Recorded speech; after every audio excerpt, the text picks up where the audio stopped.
Okay, la soo bax lesson 48 casharka 48 lesson 48 casharka 48 Today maanta I am ready waxaan diyaar u ahay to compete with you inaan kula tartamo and then kadib what do you expect maxaad ka rajaynaysaa from the competition tartanka Today maanta I am ready waxaan diyaar u ahay to compete with you inaan kula tartamo and then kadibna what do you expect maxaad ka rajaynaysaa from the competition tartanka I expect waxaan rajaynayaa to succeed in it easily si fudud inaan u guuleystaan rajaynayaa I expect waxaan rajaynayaa to succeed in it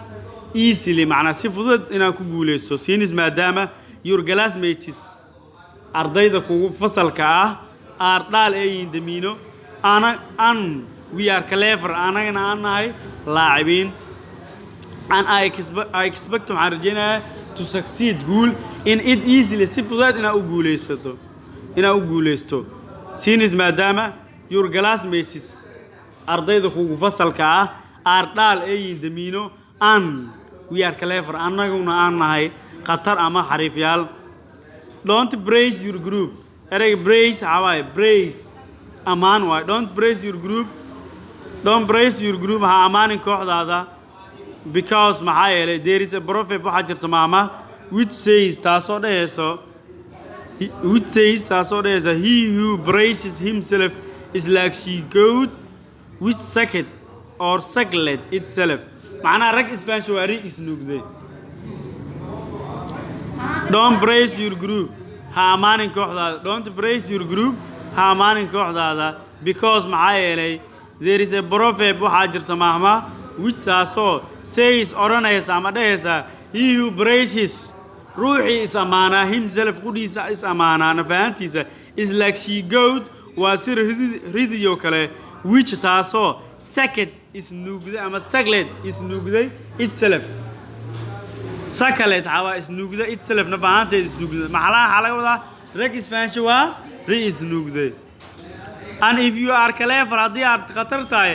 answer this question ka jawaab su'aashan and if you are clever haddii aad khatar tahay answer this question ka jawaab su'aashan why did the English sababtay luqadda the English language sababtay luqadda Ingiriiska become ee una qatay famous caam an international caalami why did the English sababtay English language luqadda Ingiriiska become ee una qatay famous caam an international caalami why did the English sababta English language macnaha sababta luqadda Ingiriiska become ee una qatay famous caan erayga famous maxaa caan an international caalami Englishka was a colony wuxuu ahay gumeyste